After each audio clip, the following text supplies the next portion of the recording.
Հայաստանի Հանրապետության դեմ Եվրոպական դատանը կայացրել է նոր վճիռներ, արձանագրելով մարդու իրավունքների հիմնարար սկզբունքների խախտման դեպքեր։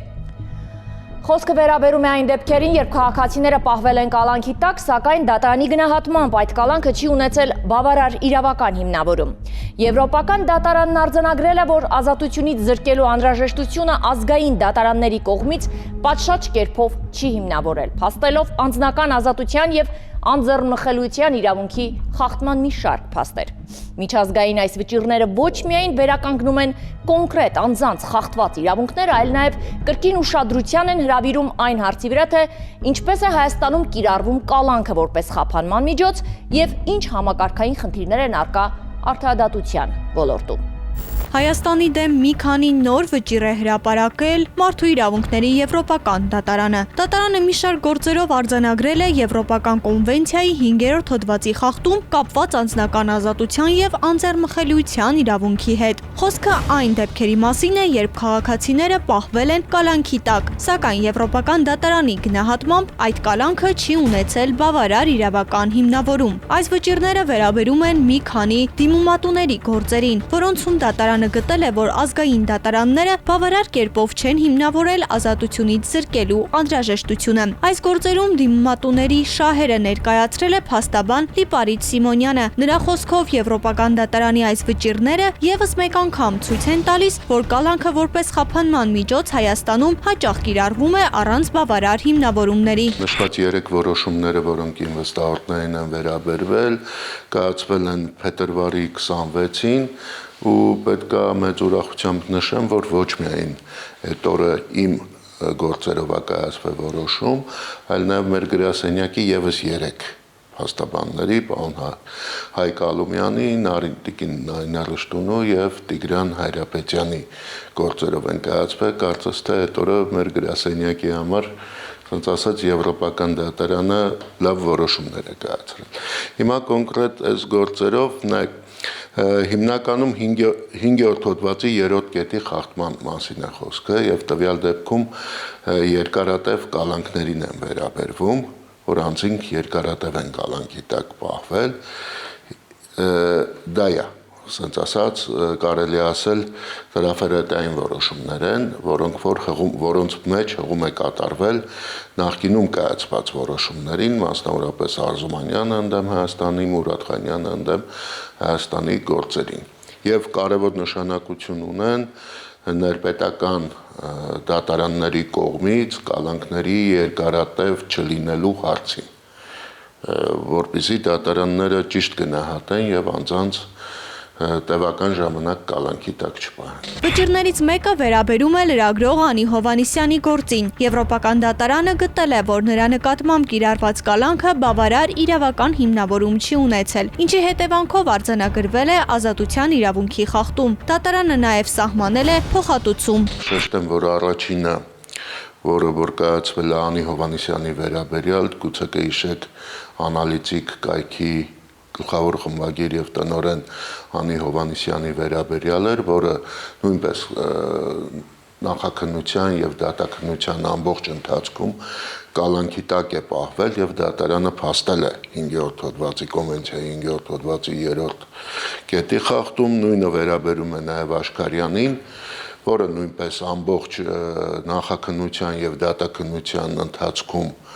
կալանքի տակ է պահվել, Անի Հովհաննիսյանը կալանքի տակ է պահվել 1 տարի 6 ամիս, իսկ Աշխարյանը 3 տարի ժամկետով, իսկ ավելի շատ կցանկանամ անդրադառնամ Սամվել Գրիգորյանի վերաբերյալ գործին, ով այս պահին նույնպես կալանքի տակ է գտնվում եւ գործի դատաքննությունը դեռևս շարունակվում է դատարանում։ Սամվել Գրիգորյանը մեղադրվում է իբրև 3 անձանց սպանության դրդության համար, գործի քննությունը դատարանում ըստ էության արդեն կարելի ասել վերջնական փուլի ենք հասել եւ ըստ իս նրան առաջադրված մեղադրանքը ուղղակի հերկված է, բայց միևնույն է, նա շարունակական կալանքի տակ է պահվում եւ այս որոշումը ինձ հիմք է տալու, որպեսզի դիմեմ բացառիկ վերանայման համար վճռաբեկ դատարան, որպես նոր հանգամանք, բեկանելու նախկինում կայացված որոշումները, ինչպես նաև դիմելու, որպեսզի նա ազատ արձակվի կալանքից։ Եվ հատկանշական է, որ այդ գործով Սամվել Գրիգորյանի վերաբերյալ որոշումները ստանդարտ տրաֆարետային ստանդարտ ձևակերպումներ ունեն, կարծես թե այդ ամեն անգամ կալանքի ժամկետը նրա երկարաձգելիս դատավորները ընդհանրապես ամսաթիվ են փոխում։ Անի Հովանիսյանը պատմում է, որ դեռ առաջին օրերին իրեն ակնարկվել է, եթե չընդունի մեղադրանքը, կարող է տարիներով ազատազրկվել, սակայն նա հրաժարվել է ընդունել այն, ինչ չի արել եւ որոշել է պայքարել մինչեւ վերջ։ Տարիներ անց այդ պայքարը հասել է Եվրոպական դատարան, որտեղ արձանագրվել է նրա նկատմամբ կիրառված կալանքը եղել է ապօրինի։ 2016 թվականին իմ նկատմամբ սկսվեց քաղաքական հետապնդում օրվա իշխանությունների կողմից, ինչը պայմանավորված էր իմ լրագրողական գործունեությամբ, եւ ինչը հանգեցրեց հենց ապօրինի կալանավորման, այնուհետև ապօրինի դատապարտման, այս պահին միեդը արդեն մենք ունենք միեդից որոշում ապօրինի կալանավորման մասով եւ ամբողջ գործի մասով սպասում ենք դեռ վերջնական վճռին։ Ապօրինի կալանավորումը շատ բացասական երևույթ է, որը կա Հայաստանում դեռևս 90-ականներից սկսած անկախ Հայաստանի պատմության մեջ եւ ցավալիորեն այսօր մենք նորից ականատես ենք լինում դեպքերի, երբ քաղաքական հետապնդումներով պայմանավորված իշխանությունների ցանկություններով ճնշելու համար կալանավորում են կամ դատապարտում են մարդկանց, խոսեմ այն մասին, թե ինչով է դա անդրադառնում մարդու հոգեբանության վրա։ Իրականում, եթե մարդ չունենա բավականին ուժ, չլինի շատ ուժեղ, շատ դժվար է բանտային պայմաններում ապրել, չկոտրվել, չչարանալ։ Ինձ մոտ ստացվել է, կան մարդիկ ու մոտ ստացվում է, բայց դա իրականում բարդ է եւ մարդկանց ճակատագրեր կարող են խեղվել, առավել եւս երբ մարդն անարդարացիորեն է գտնվում այդ պայմաններում։ Տեսեք, երբ մարդ կատարած է լինում որևէ հանցանք եւ գտնվում է բանտում, դա լրիվ ուրիշ է, բայց երբ անմեղ մարդուն տանում են բանտ, դա ուղղակի աններելի է։ Եվ ես ցավով եմ ասում, որ այսօր 2026 թվականին մենք նորից տեսնում ենք այդ արատավոր պրակտիկայի շարունակումը։ Փաստաբանը նշում է, խնդիրը միայն առանձին գործերը չեն, այլ ավելի լայն համակարգային մոտեցումը, երբ կալանքը հաճախ օգտագործվում է որպես նախնական միջոց առանց դատարանների կողմից բավարար քննության։ Եթե նույն խախտումները կրկնվում են տարբեր գործերում, դա արդեն խոսում է ոչ թե առանձին սխալների, այլ պրակտիկայի մասին։ Եվրոպական դատարանի նախադեպային իրավունքը հստակ նշում է, ազատությունից զրկելը պետք է լինի բացառիկ միջոց, ոչ թե սովորական ընթացակարգ։ Չգիտեմ, դա ինչ որ ձևի տենդենց է վարույթ իրականացնող մարմնի մոտ, որ պարտադիր ցանկություն է առաջանում անձին կալանավորելու, անկախ նրանից թե հաշվի չառնելով թե արարքի վտանգավորության աստիճանը, եթե հաղթահարված է այն շեմը հիմնավոր կասկածի եւ թե այն հանգամանքը, որ լավ անձին կալանավորելուց չափորոշիչը գործի քննությանը խոչընդոտելու առումով շատ երևակայական է։ Եվ շատ դեպքերում, երբ որ դատարանները փաստում են, որ թեկուզ արկա է այդ հիմքերը, չգիտես ինչու դիտարկում են դա կալանք խափանման միջոց կիրառելու հիմք։ Այն դեպքում դրանք, որ ուղղակի հիմք են խափանման միջոց կիրառելու, եւ կալանքը դա միայն բացառիկ դեպքերում կիրառվող խափանման միջոց է։ Առավել եւս, որ մեր պետական օրենսդրությամբ այժմ գործում է նաեւ տնային կալանք հասկացողությունը, եւ պատկերացրեք եւ թե Սահմանադրական դատարանը եւ թե Եվրոպական դատարանը մի շարք որոշումներով նշել է, որ տնային կալանքը ըստ էության համահավասար է բանտային կալանքին, ուրեմն ավելի բացառիկ, ավելի բարձր շեմ պետք է լինի, որ անձին բանտային կալանքի ենթարկեն։ Սակայն մեզ մոտ տնային կալանք կիրառելը դարձել է դա, այսպես ասած, մեղմ խափանման միջոցի կիրառման անվան տակ, երբ որ դա այդ մեղմ խափանման միջոցը չի։ Եվրոպական դատարանը վճռել է նաև փոխհատուցումներ, փաստելով, որ ազգային դատարանները բավարար կերպով չեն հիմնավորել ազատությունից զրկելու անհրաժեշտությունը։ Պետությունը վճարում է այդ սխալների համար, իսկ սխալի հետևանքները կրում է ամբողջ հասարակությունը։ Կմեջբերեմ Անի Հովանիսյանի վերաբերյալ կայացված որոշումներից մեկը, երբ որ դատարանը գործի քննությանը խոչընդոտելու հիմքում դրել էր, որ եթե նա հայտնվի ազատության մեջ, ապա կզբաղվի լրագրությամբ։ Անձը իր մասնագիտական գործունեությամբ զբաղվելու առումով կարող է ուղղակի կալանքի տակ պահվել։ Դա փաստացի ազատ խոսքի ճնշում է։ Այսինքն, երբ լրագրողներին, բլոգերներին կամ քաղաքական գործիչներին, ընդդիմախոսներին իշխանությունը կալանավորում է, կալանքի բուն նպատակը հենց ազատ խոսքը ճնշելն է։ Այստեղ խոչընդոտելու մասին խոսք անգամ չի կարող լինել։ Եթե տվյալ մարդը կատարում է հետաքննություններ, պատրաստում է նյութեր, խոսում է այն ամենի մասին, ինչը հաճելի չէ իշխանություններին, այս պարագայում մենք արդեն քրեական տիրույթից դուրս են գալիս եւ գալիս ենք այն դաշտ, որ մարդու նկատմամբ կալանք են կիրառում զուտ նրան լռեցնելու համար։ Եվ բնականաբար պետք է կալանքը շարունակեն պահել, որպեսզի այդ մարդը ուղղակի լռի։ Ցավոք մենք այսօր նորից ունենք այն վիճակը, որ որպես խափանման միջոց կալանքն է կիրառվում, ինչը անընդունելի է, կալանքը չի կարող լինել պատժի տեսակ, հա, մանավանդ նախաքննության փուլում, բայց քանի որ տվյալ մարդկանց կալանավորում են հիմնականում հենց լռեցնելու համար, բնականաբար շարունակական կալանք է կիրառվում։ Եվ հետագայում մենք ունենում ենք նորից այս վիճակը, երբ Եվրոդատարանի կողմից ճանաչվում է դա ապօրինի,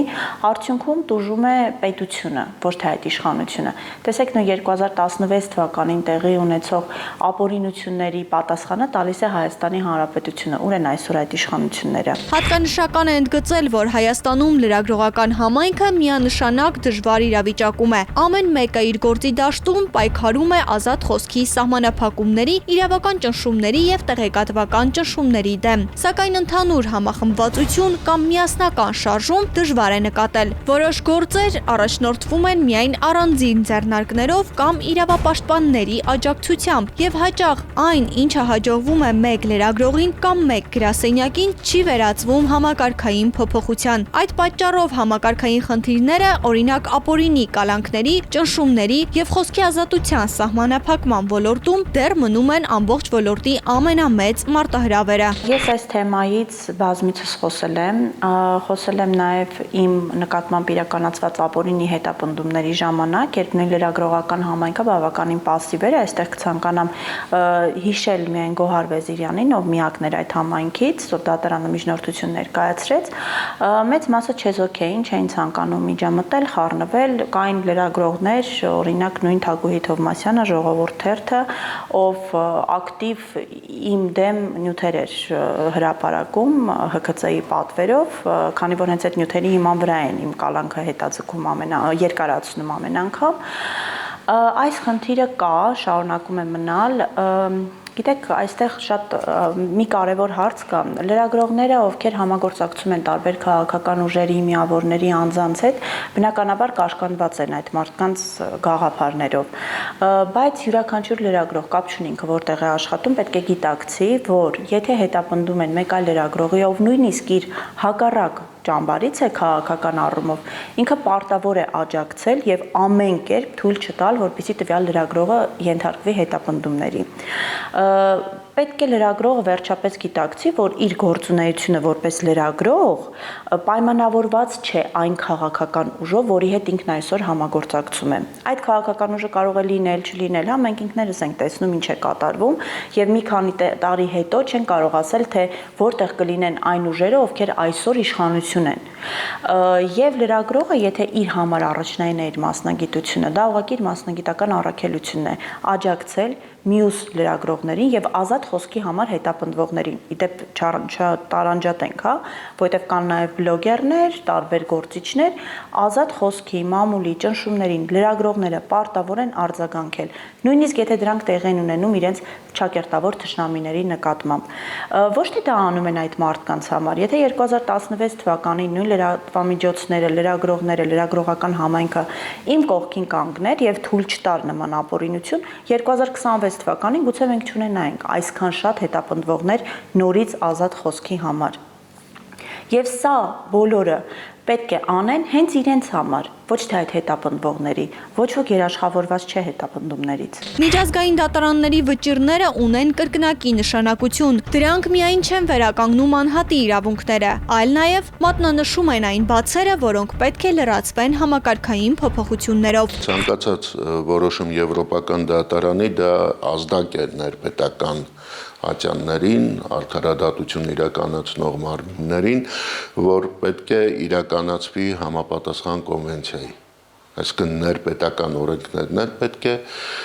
եթե այդպիսի կան շտկվեն, եթե չէ, ապա դատարանները գոնե գործեն ելնելով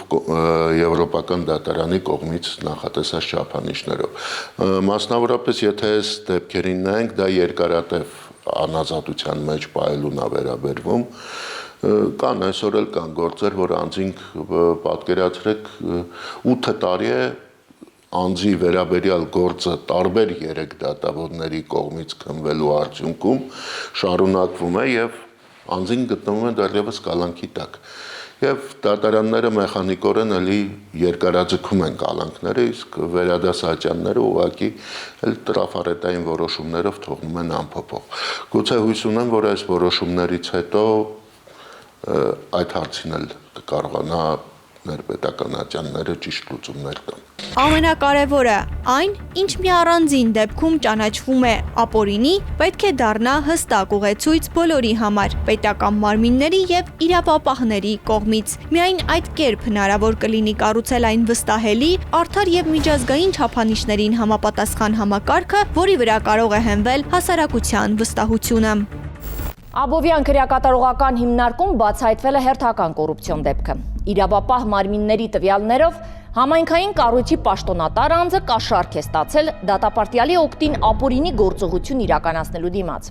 Խոսքը վերաբերում է Աբովյանի համայնքային կոմունալ տնտեսություն ՀՕԱԿ-ի բաժնի պետին, ով ըստ նախաքննության պայմանավորվածություն է ձեռք բերել դատապարտյալի հետ փաստաթղթերով ներկայացնելու, թե վերջինս կատարել է իրեն նշանակված հանրային աշխատանքները, մինչդեռ իրականում դրանք չեն էլ իրականացվել։ Աբովյանում հերթական կոռուպցիոն դեպքն է բացահայտվել։ Հայաստանի Հանրապետության Կոտայքի մարզի Աբովյանի համայնքային կոմունալ տնտեսության ՀՕԱԿ-ի պաշտոնատար անձը դատապարտյալի օգտին ապօրինի գործողություն իրականացնելու դիմաց կաշառք է ստացել։ Նախաքննության պարզվել է, որ դատապարտյալը 2025 թվականի մայիսին հանրային աշխատանքներ կատարելու նպատակով ուղարկվել է ՀՕԱԿ, որտեղ նրա հսկողությունը հանձնարարվել է ՀՕԱԿ-ի բաժնի պետին։ Բայց բաժնի պետը պայմանավորվածություն է ձեռք բերել ներկայացնելու, որ դատապարտյալը աշխատանքները կատարել է, մինչդեռ իրականում դրանք չեն իրականացվել։ Կատարված քննությամբ հիմնավորվել է, որ Կոտայքի մարզի Աբովյանի համայնքային կոմունալ տնտեսություն ՀՕԱԿ-ի սանիտարական մաքրման բաժնի պետի պաշտոնը զբաղեցրած պաշտոնատար անձը դատապարտյալի օգտին ապօրինի գործողության համար կաշառք է ստացել։ Դատարանի դատավճռով 80 ժամ տևողությամբ հանրային աշխատանքներ իրականացնելու նպատակով քրեական գործով դատապարտյալը ուղեգրվել է Աբովյանի համայնքային կոմունալ տնտեսություն ՀՕԱԿ, որտեղ հանդիպել է հիշյալ ՀՕԱԿ-ի պաշտոնատար անձին եւ պայմանավորվածություն են ձեռք բերել գումարի դիմաց փողոցների մաքրման աշխատանքներ չիրականացնելու։ Դատալեքս տեղեկատվական համակարգի տվյալների համաձայն կինը նախկինում դատապարտվել է ամուսնուն ծանր մարմնական վնասվածք պատճառելու համար եւ պարտավորվել հանրային աշխատանքներ կատարել։ Այնուամենայնիվ հանրային աշխատանքների իրականացմանը մասնակցելու փոխարեն նա փաստացի խուսափել է դրանք կատարելուց նոր հանցանք գործելով։ Անձը իր եւ պաշտոնատար անձի ընդհանուր ծանոթ Աբովյան քաղաքի բնակչի միջոցով կաշառքի առարկա հանդիսացող գումարը փոխանցել է պաշտոնատար անձին եւ տեղեկացրել վերջինիս, որ հիշյալ գումարը փողոցների մաքրման աշխատանքներ չիրականացնելու նպատակով տրամադրված գումարն է։ Աբովյան քաղաքի բնակիչը կաշառքի առարկան հանձնում է պաշտոնատար անձին եւ արդյունքում դատապարտյալի անվամբ կազմում է համապատասխան տեղեկանք եւ ուղարկվում է համապատասխան մարմիններին դատապարտյալի կողմից պատիժը փաստացի կրելու վերաբերյալ։ Նշված անձանց մեղադրանքներ են ներկայացվել Հայաստանի Հանրապետության քրեական օրենսգրքի համապատասխան հոդվածներով եւ նյութերը ուղարկվել են հսկող դատախազին հաստատման եւ դատարան ուղարկելու համար։ Հիշյալ արարքների կատարման համար մեղադրանքներ են ներկայացվում Հայաստանի Հանրապետության քրեական օրենսգրքի 435-րդ հոդվածի 2-րդ մասի 3-րդ կետով, 436-րդ հոդվածի 2-րդ մասի 3-րդ կետով եւ 437-րդ հոդվածի առաջին մասով։ Ներկայացված մեղադրանքներում մեղադրյալները իրենց ամբողջությամբ մեղավոր են ճանաչել եւ տվել խոստովանական ցուցմունքներ։ Նրանց նկատմամբ որպես խափանման միջոց կիրառվել է բացակայելու արգելքը։ Նախաքննության ընթացքում նաև պրոբացիայի ծառայությանը միջնորդագիր է ներկայացվել հանցանքի կատարմանը նպաստող հանգամանքները վերացնելու ուղղությամբ միջոցներ ձեռնարկելու նպատակով արդյունքում ստացված պատասխանի համաձայն բոլոր մարզային մարմիններին տրվել են հանձնարարականներ ավելի հաճախակի ստուգայցեր իրականացնելու նպատակով։ Քրեական վարույթով նախաքննությունն ավարտվել է։ Մեղադրական եզրակայությամբ քրեական վարույթով նախաքննությունն ավարտվել է եւ քրեական վարույթի նյութերը մեղադրական եզրակայությամբ ուղարկվել են հակակոռուպցիոն դատարան։ Հանրային աշխատանքներից կամ այլ պատիժներից խուսափելը նոր հանցանք գործելով ոչ միայն անհիմն փորձ է խուսափելու օրենքի հետևանքներից, այլև բացում է ավելի ծանր հետևանքներով լի ճանապարհը։ Այնինչ սկզբում կարող էր թվալ աննշան խախտում կամ փոփոխության հնարավորություն, արագ վերածվում է նոր քրեական արարքի, կաշառքի, փաստաթղթերի կեղծման կամ այլ ապօրինի գործողությունների, ինչը ոչ միայն կրկնակի պատիժ է բերում, այլև զրկում է ցանկացած մեղմացնող հանգամանքներից։ Թմրամիջոցների անօրինական շրջանառության դեմ պայքարը շարունակում է մնալ իրավապահների ուշադրության կենտրոնում։ Քրեական ոստիկանության համապատասխան վարչության ծառայողները հերթական խոշոր բացահայտումն են իրականացրել, կանխելով մեծ քանակությամբ թմրամիջոցների իրացումը Հայաստանի Հանրապետությունում։ Օպերատիվ տվյալների հիման վրա իրականացված միջոցառումների արդյունքում հայտնաբերվել են մաքսանենգ ճանապարհով ներմուծված մարիխուանայի խոշոր խմբաքանակներ, իսկ մի քանի անձիկ ձերբակալվել են հենց Հայաստանի Հանրապետությունում։ Քրեական ոստիկանության թմրամիջոցների անօրինական շրջանառության դեմ պայքարի վարչության ծառայողները հերթական խոշոր բացահայտումն են իրականացրել։ Օպերատիվ տեղեկատվություն ստանալով, որ մի շարք անձինք ապօրինի կերպով մաքսանենգ ճանապարհով Հայաստանի Հանրապետություն հասած 3 կիլոգրամ մարիխուանա տեսակի թմրամիջոցը պատրաստվում են իրացնել, անմիջապես անցան գործի։ Իրանի Իսլամական Հանրապետությունից մաքսանենգ ճանապարհով ներկրվել է մարիխուանա տեսակի թմրամիջոց 3 կիլոգրամ, հետագայում այստեղ իրացնելու համար 5 անձ ձերբակալվել են, մաքսանենգ ճանապարհով թմրամիջոցներ ձեռք բերելու եւ հետագայում Հայաստանի Հանրապետությունում իրացնելու անմիջականորեն ցակած հիմնարար կասկածով ձերբակալվել է։ Դրվագներից մեկով Աբովյան քաղաքի մի բնակիչ մեծ քանակությամբ մաքսանենգ ճանապարհով ներկրված թմրանյութ է ձեռք բերել իրացման նպատակով։ Ոստիկանությունը ձեռնամուխ է եղել կանխարգելիչ գործողության։ Փետրվարի 11-ին համագործակցելով Կոտայքի մարզի պարեկների հետ Աբովյան քաղաքի 29-ամյա բնակիչը ձերբակալվել է Երևան-Աշտարակ ավտոճանապարհին Opel Magnishi մեքենայով, որի մեջ պահում էր թմրամիջոցը։ Փետրվարի 13-ին հերթական օպերատիվ տվյալների հիման վրա մայրաքաղաքի պարեկների հետ համագործակցությամբ Երևանի Շիրակի եւ Արարատյան փողոցների խաչմերուկում էլ ձերբակալվեց 37-ամյա Արարատի մարզի բնակիչը, որի խուզարկությամբ հայտնաբերվեց 1 կիլոգրամ 218 գրամ մարիխուանա։ Նշված քաղաքացիները հավելվածի միջոցով ստացել են կոորդինատներ թմրանյութի տաքսոսների վերաբերյալ, ձեռք են բերել թմրամիջոցը վերնշված տաքսոսներից, հետագայում Հայաստանի Հանրապետությունում իրացնելու նպատակով։ Մեծ քանակությամբ թմրամիջոցների մաքսանենգ ներմուծումն ու իրացումը շարունակում է մնալ իրավապահների առաջնային ուշադրության կենտրոնում։ Օպերատիվ համագործակցությունն ու խուզարկությունները թույլ են տալիս կանխարգելել պոտենցիալ հանցանքների իրականացումը եւ պահպանել հանրային անվտանգությունը։ Այս բացահայտումները նաեւ հստակ ազդակ են բնակչությանը ցանկացած փորձ ապօրինի թմրանյութ ձեռք բերելու, տեղափոխելու անպայման բացահայտվելու է եւ ենթարկվելու է քրեական պատասխանատվության։ Ծանուցում։ Հանցանքի համար մեղադրվողը համարվում է անմեղ, քանի դեռ նրա մեղավորությունն ապացուցված չէ Հայաստանի Հանրապետության քրեական դատավարության օրենսգրքով սահմանված կարգով դատարանի օրինական ուժի մեջ մտած դատավճռով։ Եվ ուրեմն մեզ հետ կապ հաստատելու համար կարող եք զանգ տալ նշված հեռախոսահամարին կամ գրել մեր Facebook-յան էջին հիշելով, որ մենք միշտ պատրաստ ենք շարժվել հանցանքի հետքով։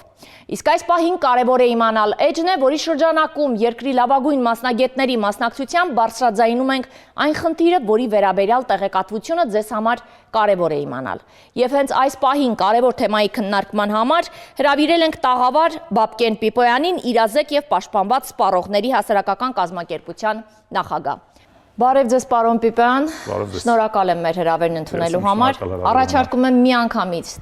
դիտել տեսանյութը, հասկանալ թե ինչ թեմա ենք քննարկելու եւ վերադառնալ տաղավար, խնդրեմ։ Արաբական Միացյալ Էմիրություններում հայտնված մեր հայ զբոսաշրջիկը դիմել է մեզ բարձրաձայնելու կարևոր խնդիր, որը հատկապես վերջին օրերին պայմանավորված աշխարհում տեղի ունեցող ռազմական իրադարձություններով բավական ակտուալ է։ Քաղաքացին հայտնեց, որ 7 օր է ինչ գտնվում է Դուբայում, ամսի 3-ին պետք է վերադառնար Հայաստան, բայց դեռևս թռիչքները փակ են։ Իրեն առաջարկել են $1400 տոմս գնել մեկ այլ տարածքից ետ վերադառնալու համար, սակայն ինքը այդ միջոցները չունի եւ խնդրել է հրատապ բարձրաձայնել այս հարցը։ Նման իրավիճակում ինչ կարող է անել Հայաստանի Հանրապետության քաղաքացին եւ ինչպես կարող է լուծել ստեղծված խնդիրը։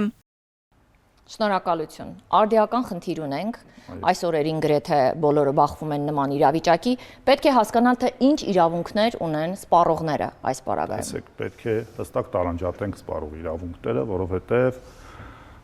յուրախություն թե ցավոք, այստեղ առաջնորդվելու ենք հիմնականում պայմանագրային հիմունքներից ելնելով։ Այսինքն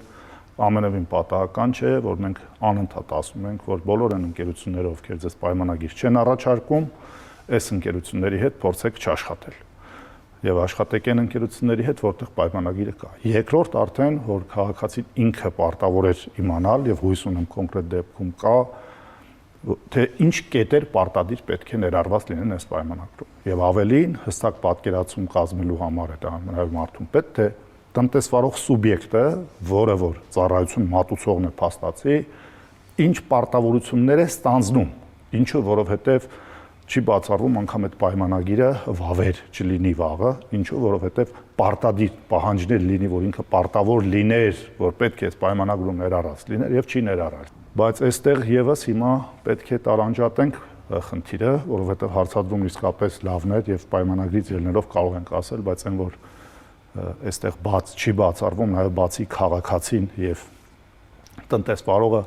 գործ ունենք պետության անելիքի հետ եւ խնդիրը դիտարկենք իրավունքից դուրս, այդ հիմա կմեկնաբանեմ թե ինչու, շատ կարեւոր է նաեւ այստեղ հասկանալ, որ մենք բացի կոնկրետ դեպքը ավելի խնդրահարույց վիճակներ ունենք, մասնավորապես մարդիկ կան, որոնք ձեռք են բերել ավիատոմս, այսինքն որևէ տուրիստական գործակալության չեն էլ դիմել։ Ինքնուրույն տեսել են, որ ինչ որ հարմար գնով տոմս կա, ձեռք են բերել ով տոմսը գնացել են եւ իրենք ինքնուրույն էլ հյուրանոց են վերցրել եւ այո, ոչ միայն ամրագրել, հենց հիմա մենք ահազանգեր ունենք բազմաթիվ, բայց կոնկրետ դեպքը, որը թվարկում Շրի Լանկայում գտնվող քաղաքացին է, որը պարզապես տեսել է, որ մաչելի ավիատոմս կա եւ ձեռք է բերել այս մաչելի ավիատոմսը, այնուհետև ինքնուրույն արդեն փորձել է առանձին տեղից էլ փորձել է հյուրանոց ամրագրի գնացել է եւ արդեն փաստացի բնակվում էր այնտեղ, օրը լրանալուց հետո ցանկացել էր վերադառնալ, դեպքերն արդեն սկսել էին 3 օր այդ հյուրանոցում ինքնուրույն պայմանավորվելով արդեն առանց անգամ որևէ միջնորդի, ընդհանրապես փոքրիկ զեղչ է ստացել, միևնույն այսքան օր մնացել է եւ հենց հիմա եւս չի կարողանում գալ եւ չի կարողանում գալ ոչ թե պարզապես որովհետեւ իրեն օգնող չկա տուրիստականը ինքը չի կարողանում գալ եւ այնպես չի որ միայն մեր հայրենակիցներն են այս խնդրի բախված եւ 3 խոսել ենք նույն քաղաքացու հետ, հասկանանք ինչ զարգացումներ կա, որովհետեւ հորդորել ենք դիմել նաեւ մեր դեսպանություն, նշեց, որ ինքը իհարկե կապ է տվել, ես սպասում եմ արձագանքի դեսպանությունից, բայց ավելի վատ եւ անմխիթար վիճակում էր անկանխատեսելի միջավայրերի համար, որովհետեւ ռուս տուրիստները ուրախացած են եղել, որ վերջապես իրենց ստանում են, տեղափոխել են օդանավակայան եւ ընդամենը 4 ժամ հետո վերադարձել են, որովհետեւ այսպես ասած դրված է ռեյսը նորից փակվել է։ Հիմա այստեղ կան, ինչի ենք ասում, սպառողի իրավունքը միշտ չէ, որ գտնվում է սպառող տնտեսվարող իրավահարաբերությունների տիրույթում, որովհետեւ ամենևին պատահական չէ, որ սպառողի իրավունքների պաշտպանության ոլորտում ստեղծվում են պետական վերահսկողության, պետական աջակցություն իրականացնող համապատասխան կառույցներ, որովհետև բոլորը հասկանում են, որ քաղաքացուն սպառողին իրավունքի տեսանկյունից միայնակ թողնել եւ դատարաններ ծառնաբեռնել կամ թեկուզ հաշտարների գրասենյակներ ծառնաբեռնել, իսկ որոշ դեպքերում անգամ անհնարին է։ Ինչու, որովհետև այդտեղ այնպիսի վեճեր են, որոնք պահանջում են կոնկրետ ոլորտային նեղ մասնագիտական պետական վերահսկողություն։ Ես այս օրինակը միշտ փորձում եմ բերել, քաղաքացին ձեռք էր բերել թթվասեր, որի մեջ հայտնաբերել էր ճանճ եւ ուզում էր պահանջել փոխհատուցում։ Առաջին բանը, որ մենք խորհուրդ ենք տվել մինչև դատարան գնալը, նաև արձանագրել տալ, որ արկա էր արտադրությունում խնդիր։ Եվ պետական վերահսկողությունը ստուգման արդյունքում փոխանակ գնար եւ ստուգում իրականացներ արդյոք արտադրությունը կազմակերպվում է այնպես, որպիսի արգելվի կանխարգելի ճանճի կամ այլ միջատի մուտքը արտադրություն, սա անելու փոխարեն գնացել էր խմբականակը վերցրել մանրէաբանական փորձաքննության ենթարկել տվել է դրական եզրակացություն։ Ամենահազնիվ, ամենալավ, ամենասպառողամետ եւ սպառողակենտրոն մոտեցում ունեցող դատավորն անգամ այս դեպքում դժվարանալու էր հոգուց սպառողի որոշում կայացնել, ինչու որովհետեւ պետական վերահսկողությունը փաստացի արձանագրել էր արտադրողի մոտ խնդրի բացակայություն եւ այն դեպքում երբ իրականում արտադրությունում եղել էր խնդիր եւ դա որտեղից գիտենք, որովհետեւ երբ որ սրանից հետո սպառողը նորից դիմեց մեզ, մենք դիմեցինք լիազոր մարմին, որ խմբականակը պետք է հասկանալ արտադրության մասում արտադրությունը ինչպես է կազմակերպվում, երբ եղել էր արտադատական կարգով տնտեսվարողն արդեն փոխհատուցումը տվել էր անգամ մինչև դատարան գնալու։ Հիմա չեմ կարող պնդել, որ այս ֆորս մաժորում բիզնեսը ունի խնդիր։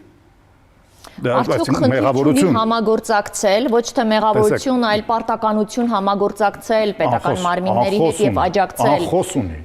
բայց ելի եմ կրկնում, մենք հասկանում ենք, որ ֆորս մաժորային իրավիճակում, տեսեք, եթե օրինակ քաղաքացին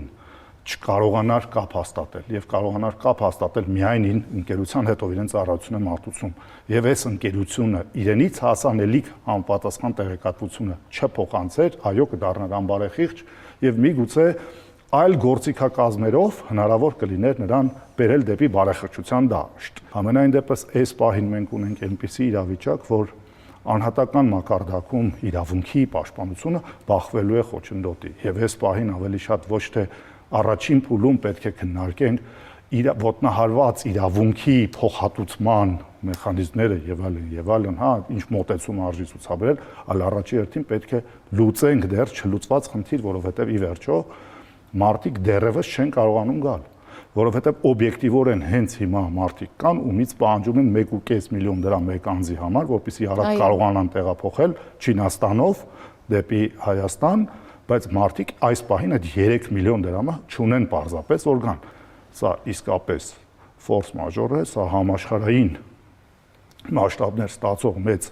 process է, որտեղ պետությունները պարզապես իրավունք չունեն ձեռքերը ծալած հետևել եւ սпасել սպառող տնտեսվարող հարաբերությունների կարգավ։ Շատ լավ։ Ես ուզում եմ մի բան ընդգծել, որ երբ մենք խոսում ենք վնասի փոխհատուցման մասին, այստեղ քաղաքացիական օրենսգիրքը հստակ սահմանում է, որ վնասի ենթակա է փոխհատուցման, եթե կա մեղքի առկայություն եւ պատճառահետևանքային կապ որևէ մեկի գործողության հետ։ Այս դեպքում մենք քննարկեցինք մի իրավիճակ, երբ առկա է պայմանագրային հարաբերություններ, թեև պետք է ես նշեմ մեր քաղաքացիների գիտության համար, որ վստահ եմ նման օրինակ դեպքերում քաղաքացիները պայմանագրերն անգամ չեն էլ ընթերցում եւ սովորաբար նմանատիպ պայմանագրերում մշտապես նշված է լինում, որ ծառայությունների մատուցումը ֆորս մաժորային իրավիճակներում չկատարելու պայմաններում պատասխանատվություն ընկերությունը չի կարող կրել կամ ծառայություններ մատուցողը, դա սովորաբար գրեթե բոլոր պայմանագրերում ֆիքսվում է։ Ես առաջարկում եմ խոսել այն իրավիճակների մասին, երբ չունենք պայմանագրիր։ Գիտենք, որ Հայաստանի Հանրապետության քաղաքացիական օրենսգիրքը պայմանագրային ազատություն է հռչակել եւ մենք կարող ենք նաեւ բանավոր պայմանագրային հարաբերություններ ձեռք բերել եւ ապացուցել օրինակ նամակագրություններով եւ փոխադարձ ուղարկված ակտերով եւ չգիտեմ, տեղափոխման որևէ նկարներով, որ մենք ունեցել ենք պայմանագրային հարաբերություններ եւ ծառայությունների մատուցման գործընթացի մեջ է եղել։ Ծառայությունները չեն մատուցվել, օրինակ չի կարողացել քաղաքացին օգտվել այդ փաթեթից, հետ է վերադարձել Հայաստանի Հանրապետությունում է արդեն քայլերի հաջորդականություն, որ թերևս պետք է անել։ Հետ է վերադարձել, առաջին բանը, որ պետք է անի, այսպես ասած, առաջնորդվի այն նույն իրավական ճանապարհով, որով առաջնորդվելու էր այն քաղաքացին, որը որ ուներ այդ պայմանագիրը։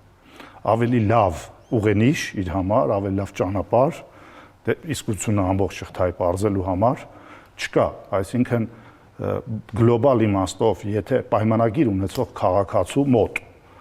ինչ որ իրավունք ծնվում է ու այդ նույն process-ը այլ եղանակով ինքը անցել է եւ ունի դրա մասին ապացույցներ, ինքը այդ նույն ճանապարհը կարող է անցնել, ինչ ունի պայմանագիր ունեցողը, բայց կրկնվեմ, սա այն դեպքն է, երբ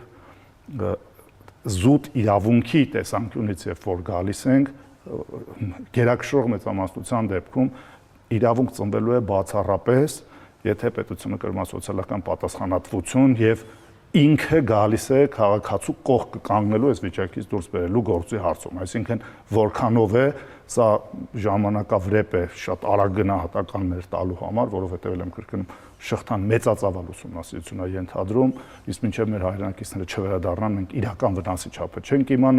չենք իմանա, որ տուրիստականը ինչքան է աշխատել, ինչքան տուրիստականի խնդիր կա, հիմա մի պահ պատկերացնենք մի տուրիստական աշխատել է նույն հյուրանոցում մարդը ստացել է զեղչ գոնե, թեկուզ այդ մի քանի օր ավել մնալու համար։ Մյուս տուրիստականը չի աշխատել, մարդը ինքնուրույն չի կարողացել անի եւ այդ մարդը զեղչ չի ստացել։ Առնվազն այս տուրիստականը թերի է գործել։ Այո։ Շնորհակալ եմ ձեզ մեր հրավերն ընդունելու։ Ես վստահ եմ, որ այն հեռուստադիտողներն, ովքեր դիտում են մեր հաղորդումը, հասկանում են, թե ինչ իրավունքներ ունեն։ Եթե սպառողները ձեռք են բերել տուրիստական փաթեթ եւ հայտնվել են մի երկրում, որտեղ առաջացել է արտակարգ կամ պատերազմական իրավիճակ, նրանց իրավունքներն ու հնարավոր գործողությունները սովորաբար բխում են սպառողների պաշտպանության, զբոսաշրջության եւ պայմանագրային իրավունքի ընդհանուր սկզբունքներից։ Դա արդեն իսկ արձանագրեցինք։ Սպառողների հիմնական իրավունքներն են անվտանգության ապահովման իրավունք։ Տուրիստական փաթեթ կազմակերպող ընկերությունը պարտավոր է հնարավորինս ապահովել զբոսաշրջիկների անվտանգությունը։ Պատերազմական կամ արտակարգ իրավիճակում կազմակերպիչը չպետք է տեղեկացնի սպառողներին վտանգների մասին։ Կազմակերպի վերադարձ անվտանգ երկիր կամ հայրենիք անհրաժեշտության դեպքում ապահովի նաև ժամանակավոր կացություն։ Երկրորդը պայմանագրի լուծման իրավունքն է։ Եթե ստեղծված իրավիճակը էականորեն փոխում է պայմանները, պատերազմ, ռազմական գործողություններ, արտակարգ դրություն, սպառողը կարող է հրաժարվել պայմանագրից, պահանջել չմատուցված ծառայությունների համար վճարված գումարի վերադարձ։ Աջակցություն ստանալու իրավունք դուք ևս ունեք։ Տուրիստական կազմակերպիչը պարտավոր է աջակցել զբոսաշրջիկներին, կապ հաստատել դեսպանության հետ կամ հյուպատոսության, օգնել տեղափոխման կամ տարհանման կազմակերպման հարցում, տրամադրել տեղեկատվություն անվտանգ տեղաշարժի մասին, փոխհատուցման պահանջի իրավունք դուք ևս ունեք։ Եթե կազմակերպիչը չի կատարել իր պարտավորությունները կամ չի ապահովել պատշաճ աջակցություն, սպառողները կարող են պահանջել նյութական վնասի փոխհատուցում, չմատուցված ծառայությունների գումարի վերադարձ, որոշ դեպքերում անգամ բարոյական վնասի հատուցում։ Ինչ գործողություններ կարող են անել սպառողները։ Անմիջապես կապ հաստատել տուրիստական կազմակերպչի հետ եւ պահանջել անվտանգության միջոցառումներ կամ վերադարձ։ Դիմել իրենց երկրի դեսպանություն կամ հյուպատոսություն տվյալ երկրում։ Ֆիքսել բոլոր փաստերը, փաստաթղթեր, հաղորդագրություններ, ծախսեր, որոնք կարող են անհրաժեշտ լինել հետագա պահանջների համար։ Հաջորդ իրավունքը՝ վերադարձից հետո դիմել համապատասխան մարմիններին, սպառողների իրավունքների պաշտպանությամբ զբաղվող մարմիններ դատարան փոխհատուցման պահանջով։ Կարևոր իրավական հանգամանք, որ պետք է իմանալ։ Պատերազմը կամ արտակարգ իրավիճակը հաճախ համարվում են ֆորս-մաժորային հանգամանք եւ շատ հաճախ պայմանագրերում նշում է կատարվում, որ կողմը ազատվում է վնասները հատուցելու պատասխանատվությունից, եթե պայմանագրային պարտավորությունների չկատարումը պայմանավորված է ֆորս-մաժորային իրավիճակներով, այնպես որ յուրաքանչյուր պայմանագիր կնքելիս ընթերցեք դա, տեղեկացեք ձեր իրավունքների մասին եւ ուշադիր հետևեք մեր քննարկումներին, որովհետեւ այնինչ որ այստեղ քննարկվում է, կարևոր է իմանալ։ Կհանդիպենք։